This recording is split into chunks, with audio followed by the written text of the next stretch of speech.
오늘 아침에 우리 권사님 모시로 잘 운행하면서 MBC의 여성시대 양은 씨가 나오는 여성시대 편지를 보냈는데 그 편지를 읽어주면서 이런 얘기를 하더라고요. 그가 농촌으로 이제 기촌을 했는데 기촌에서 잘 적응을 하려고 하면 인사를 잘 해야 되는데 3년 동안 인사를 이렇게 했대요. 아가 잘 있나? 아가 잘 있나? 그 인사를 했는데 그 말이 이런 말이에요. 아는 척 하지 마라. 잘난 척 하지 말고 가진 척 하지 말고 잘난 척 하지 말고 그리고 있는 척 하지 말고 나서지 마라. 그러면 이렇게 농촌에서 잘 적응을 할 수 있다고 합니다. 사실은 농촌에서뿐만 아니라 우리의 삶에도 이걸 잘하면, 이걸 드러내면 사람들이 나를 자꾸 떠납니다. 아는 척하고 가진 척하고 잘난 척하면 누가 좋아하겠습니까? 오늘 여러분들의 삶 속에 사람들이 주위에 많아지는 그런 은혜가 있기를 원합니다. 사람들이 많아지지만 선한 사람, 오늘 이리 같은 사람들이 우리 곁에 많으면 우리가 얼마나 힘들겠어요. 오늘 그 말씀을 우리가 함께 오늘 나누려고 합니다. 오늘 본문에 보면 주님이 12제자뿐만 아니라 70명을 구별하여서 따로 세웁니다. 이 사람들을 오늘 본문에 보니까 추수하는 추수꾼으로 말씀을 하고 있어요. 근데 이 추수꾼이라는 말이 정말 좋은 말 아닙니까?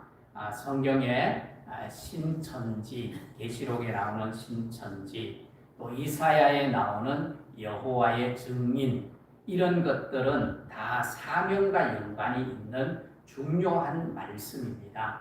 그런데 이것들이 이단들이 이 용어들을 선점함으로 말미암아 기존 교회가 이런 용어를 쓰기가 힘들어진 시대 속에 살아가고 있습니다. 어쨌든 오늘 예수님이 70명을 구별하여서 두 사람씩 짝지어서 마을로 보내면서 예수님을 만날 수 있는 마음의 준비를 하도록 하기 위해서 두 사람들을 보내게 됩니다.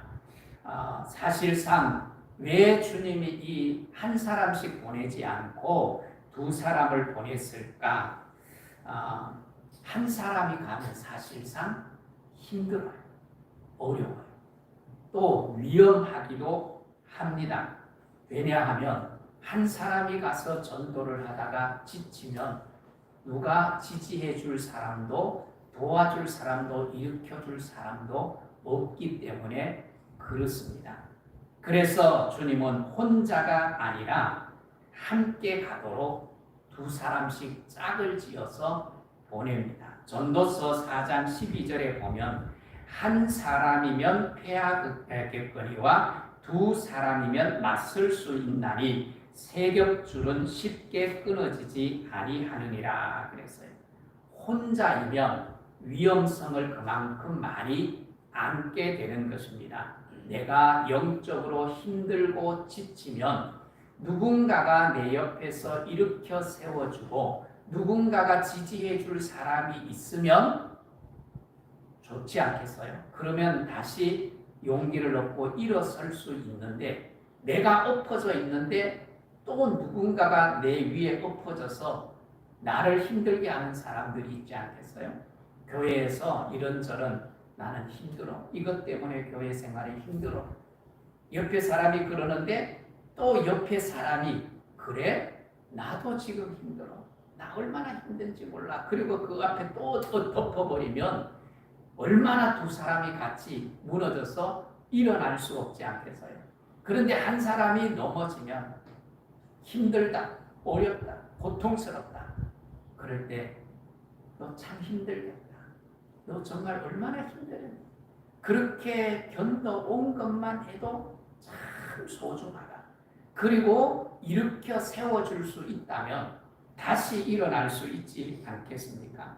그래서 누군가가 옆에 있는데 영적 신호를 보내면 누군가가 지지해주고 일으켜 세워줄 사람이 필요한 거예요. 그래서 오늘 주님이 두 사람씩 짝을 지어서 보내시는 것입니다. 사실은 기도하는 데 있어서도 혼자 기도하는 것보다가 함께 기도하면 훨씬 더 뭐예요? 효과적이에요. 마태복음 18장 19절에서 20절에 보면 진실로 다시 너희에게 이르노니 너희 중에 두 사람이 땅에서 합심하여 무엇이든지 구하면 하늘에 계신 내 아버지께서 그들을 위하여 이루게 하시리라. 두 사람이 내 이름으로 모인 곳에 나도 그들 중에 있느니라. 두 사람이 함께 기도하면 훨씬 더 힘있고 훨씬 더 강력한 영적 이 에너지를 발산할 수 있게 됩니다. 그래서 실제로 사도행전에 보면 요한과 베드로와 요한이 성전에 함께 기도하러 올라가다가 안전뱅이를 만났는데 그 두 사람은 그날만 갔겠어요? 늘 함께 기도했을 거예요. 그런데 그렇게 기도하던 두 사람이 놀라운 영적 권세를 드러내서 안전뱅이를 일으키시는 거예요. 또 그뿐만 아닙니다. 바울과 바나바, 바울과 실라가 두 사람이 짝을 이루어서 사역을 할 때 그 사역의 결과가 놀라운 결과를 갖게 된 것을 우리는 사도행전에서 볼 수 있어요. 그만큼 두 사람이 함께 한다는 것은 굉장히 중요합니다. 그러면 왜 함께 해야 될 그 중요한 이유가 무엇인가? 오늘 3절을 우리 한번 같이 다시 읽겠습니다. 3절 갈지어다 내가 너희를 보내니 어린 양을 이리 가운데로 보냄과 같도다. 아멘. 이 말씀을 중심으로 오늘 함께 말씀을 나누려고 합니다. 주님이 세상을 바라보는 인식, 그 인식이 뭡니까? 너희를 이리가 득실거리는 곳에 내가 보내는 것 같다. 그렇게 말씀을 하고 있습니다. 세상이 어떤 세상이라고요? 이리가 득실거리는 세상, 위험한 세상이라는 것을 말씀을 하고 있습니다. 그런데 그 가운데 가는 제자들은 어떤 모습이에요? 양의 모습. 그것도 어떤 양이요? 어린 양이에요. 어린 양. 어린 양이 가니까 얼마나 위험하겠습니까? 근데 주님은 세상이 양을 물어 뜯는 그런 이리와 같은 곳임을 인식을 하면서 그 제자들을 사자처럼 무장시키고 표범처럼 무장시켜서 보내야 되지 않습니까? 그런데 표범으로 보내고 사자로 보내는 것이 아니라 뭐로 보내요? 어린 양으로 그곳에 보내는 거예요. 이리 속에 양이 되어서 들어가라는 거예요. 겁나서 어떻게 들어가겠어요? 그런데 주님이 그곳에 들어가라는 거예요. 여러분 동물의 세계를 보지 않습니까? 동물의 세계도 아주 사나운 동물이라 할지라도 무리를 지어 있는 짐승들을 마음대로 못해요. 마음대로 못해요. 함께. 오늘 우리는 그리스도 안에서 양으로 부름받은 자예요. 그래서 여러분들이 늘 함께 할 수 있기를 주의 이름으로 축복합니다. 서로 함께하면서 지지하고 격려해야 이 이리가 득실거리는 것 같은 사나운 세상 속에서 우리가 살아남을 수 있는 거예요. 오늘 이 일이 가득실 거리는 곳에 예수님이 양 같은 우리를 들어가게 하죠. 사나운 동물들이 초식 동물을 사랑할 때 어떻게 사랑합니까?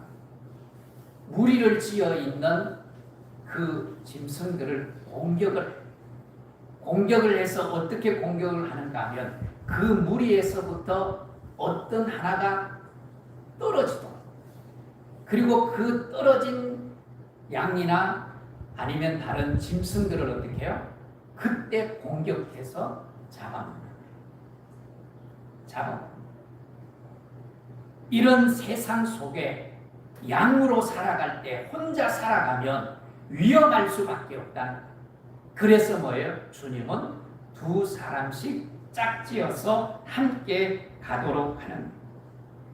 예수 믿는 우리는 양 같은 존재이기 때문에 무리를 지어 함께 할 때 우리가 안전할 수 있다는 것입니다. 그런데 혼자 시험 들고 혼자 병들어서 무리 속에 있으면 그 사람은 마귀의 공격이 될 수밖에 없는 것입니다. 오늘 죄를 짓고 타락한 인간은 어느새 이리와 같은 사나운 존재가 되어버렸어요. 그래서 사람들이 어떠세요? 내가 힘이 있어야 돼. 내가 힘을 키우지 아니하면, 내가 약하면 늘 당할 수밖에 없고, 내가 힘이 없으면 늘 굽신거릴 수밖에 없어. 그래서 나는 어떤 방법을 사용하든지 뭐 해야 된다? 힘을 키워야 된다. 그걸 경험한 사람이 성경에 누군가 하면 가인입니다.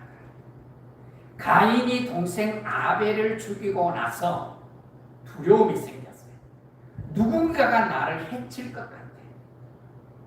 그래서 그 공격으로부터 나를 지키고 나를 보호하기 위해서는 나는 힘을 키워야 돼. 그래서 가인이 가장 먼저 한 것이 뭐예요? 자기를 보호하기 위해서 성을 쌓습니다. 성을 쌓을 뿐만 아니라 적이 쳐들어오면 내가 당할 수 없어. 그래서 전쟁을 하기 위해서 철기 문화를 가장 먼저 발달시킨 것이 가인의 후손입니다. 그러면서 성을 쌓고 무기를 만들고 권력을 만들어서 약하고 힘없는 사람을 짓밟고 삼키려고 더 많은 것을 갖고 싶어하는 것, 그것이 죄인된 인간들이 가지고 있는 속성이에요. 이게 뭐예요? 이기적 속성이에요. 이런 이기적 속성을 가지고 있는데, 그런 세상 속에서 우리 그리스도인들이 양으로 살라는 거예요. 양으로 살라는 거예요. 그것도 어린 양으로. 양으로 사는 것이 얼마나 위험합니까? 그리스도인이란 세상에서 이기고 짓밟고 살아가는 사람이 아니라 그냥 세상 속에서 뭐예요? 착하게 살아가는 사람들입니다. 그냥 양으로 사는 것입니다. 그래서 이리 속에 있다가 보니까 순한 양이, 사나운 양이 되어서 자기를 보호하려고 해요. 그러다가 보면 또한 뭐예요? 사나운 짐승의 공격 대상이 되기도 합니다. 여러분, 주님은 이 땅에 뭐로 오셨어요? 우리도 양으로 하나님이 주님이 부르셨지만 주님도 이 땅에 오실 때 양으로 오셨어요. 양. 이스라엘 백성들이 출애굽을 할 당시에 어린 양을 잡아서 피를 문설주의 바름으로 인하여서 애굽으로부터 억압받던 이스라엘이 하나님의 구원의 은총을 입었어요. 그리고 하나님이 율법의 제사 제도를 담으면서 제사의 제물로 쓰이는데 그 제물 가운데 가장 많이 제물로 쓰이는 것이 뭐예요? 양입니다. 양. 왜 양이 제사의 제물로 쓰이는가 하면 양은 깨끗합니다. 양은 온순합니다. 양순합니다. 아주 순합니다. 그래서 제사를 드릴 때 그 양을 하나님 앞에 드리게 되는 구약의 대표적인 동물이 양인데, 이 양은 바로 메시아이신 예수 그리스도를 예표하는 거예요. 그런데 그런 속에 예수님이 우리를 양으로 살라고 말씀을 하는 거예요. 여러분, 이리의 속성이 뭐지요? 이리의 속성은 힘이 없는 사람을 물고 뜯고 삼키는 게 이리의 특성이에요. 그래서 이 이리에 대한 우화들이 우리나라에도 있지 않습니까? 뭐 이솝 우화라든지 이런 우화들이 나오는데, 우리나라만 그런 우화들이 있는 게 아니라 외국에도 이런 우화들이 있더라고요. 프랑스에서 이런 우화가 있는데, 한 마리 어린 양이 시냇가에 가서 물을 마시고 있는데 이리가 나타났다. 이리가 나타나서 그 어린 양에게 뭐라고 얘기를 하는가 하면, 야 이놈, 왜 어른이 마시는 물을 흙탕물을 만들어놔? 그러니까 이 이리가 뭐라고 말하는가 하면, 나는 이 양이 뭐라고 말하는가 하면, 나는 아래쪽에서 물을 먹기 때문에 흙탕물을 일으키지 않습니다. 그렇게 얘기를 하니까 이리가 또 양에게 이렇게 말합니다. 야 이놈, 이제 보니까 작년에 나한테 욕하고 도망간 놈이 너구나. 그랬더니 이 이리 양이, 아니에요. 나는 작년에 태어나지도 않았어요. 그렇게 말대꾸를 꼬박꼬박 해요. 그렇게 말대꾸를 꼬박꼬박 하니까 이리가 뭐라고 말하는가 하면, 아, 맞다. 작년에 욕하고 도망가는 동생이 너구나. 그러면서 그 양을 잡아먹었다. 이게 이리의 속성이에요. 사람을 핥히고 업신여기고 무너뜨리고 밟고 하면서도 자기 정당화를 하는 것이 바로 이리의 속성이라는 것입니다.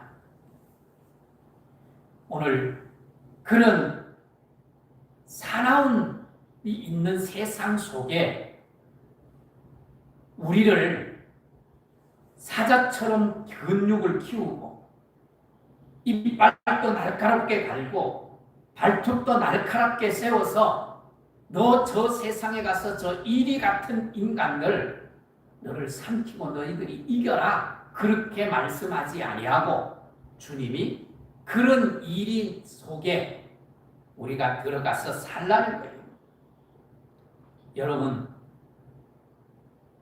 양과 이리가 이 세상을 살아가는데 자연적으로 보면 양의 개체가 많아요? 이리의 개체가 많아요?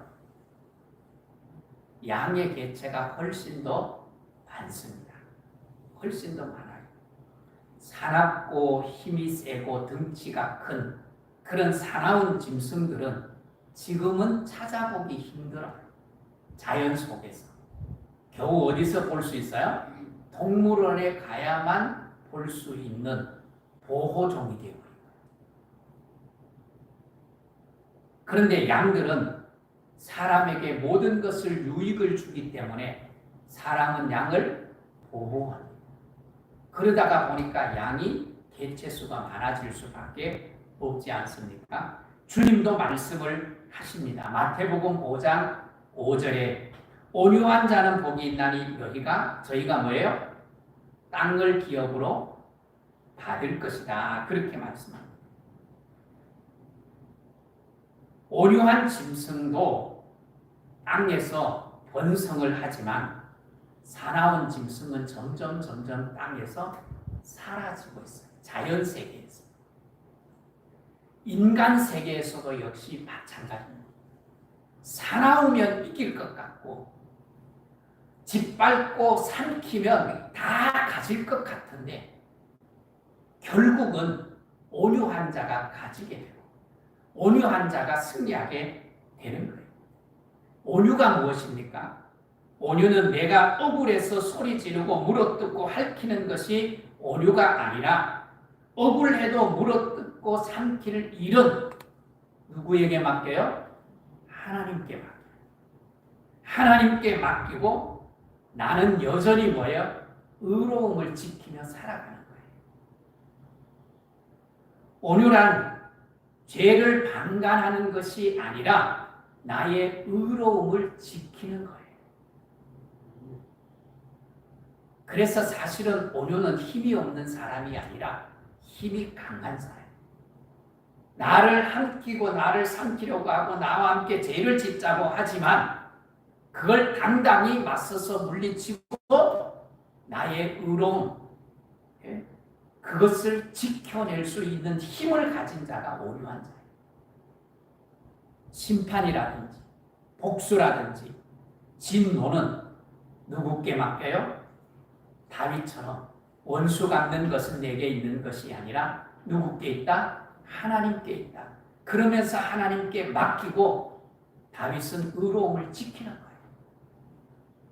사울을 죽일 수 있는 힘도 있고 기회도 있었어요.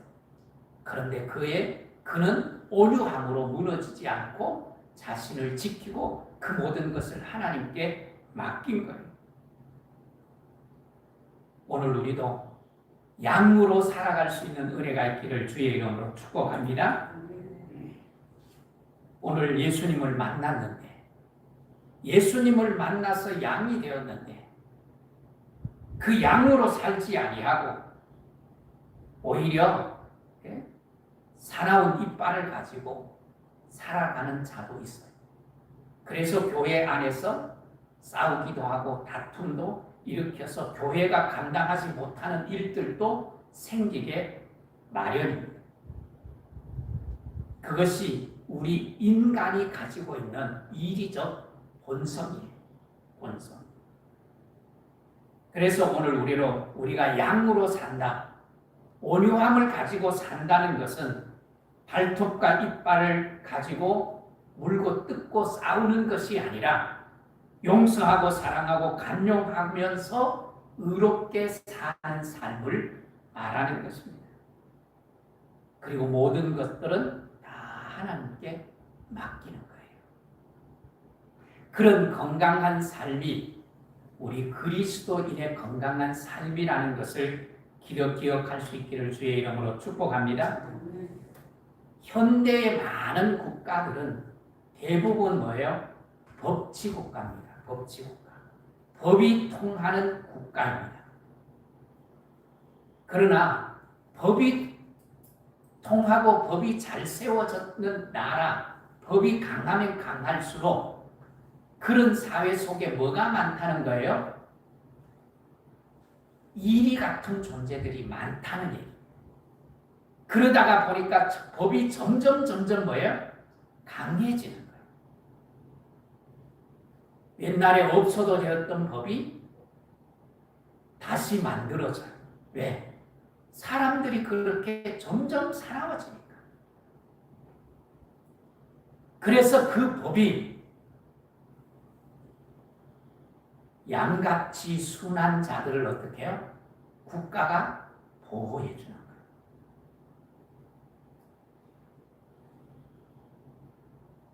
사람들이 점점 짐승보다가 더 사나워져요. 난폭운전, 또 음주운전, 이것이 우리 사회의 지금 이슈이기도 하잖아요.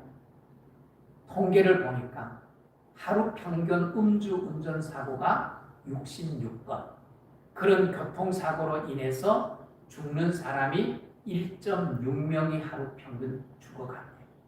그런 통계를 가지고 있는 거예요. 이렇게 어떤 이유에서든지 사람을 상하게 하고 사람을 아프게 하는 그런 일이들이 있는 세상 속에 법으로 선하게 살아가는 양같이 살아가는 사람들을 보호해 주지 않으면 양은 살아날 수는 없는 거예요. 이것이 세상의 법칙인 것처럼 주님이 우리를 양 같은 존재로 세상 속에 보내시는 이유가 있어요. 그 이유가 뭘까요? 그 이유는 주님이 우리의 뭐가 되시기 때문에 목자가 되십니다. 할렐루야. 주님이 우리의 목자 되심을 믿으시기를 주의 이름으로 축복합니다. 주님은 이렇게 말씀하잖아요. 총을 가진 칼을 가진 자는 뭐예요? 칼로 망한다. 총을 가지고 칼을 가지는 건 뭐예요? 나를 보호하기 위해서, 나를 안전하게 지키기 위해서 가지는 목적도 있는 거예요. 미국 사회는 총을 가지고 있는 사회잖아요. 그래서 펜실베니아 이 대학 교수가 연구를 한 거예요. 연구를 했는데 총을 가진 사람이 총을 맞을 가능성과 총을 가지지 않는 사람이 총을 맞을 가능성을 연구를 했는데 그 상관관계를 연구했는데 누가 총을 맞을 가능성이 많아요? 총을 가진 사람이 총을 가지지 않는 사람보다가 총을 맞을 확률이 4배나 높대요. 그러니까 총을 가지지 않고 살면 결국은 뭐예요? 내가 안전하다.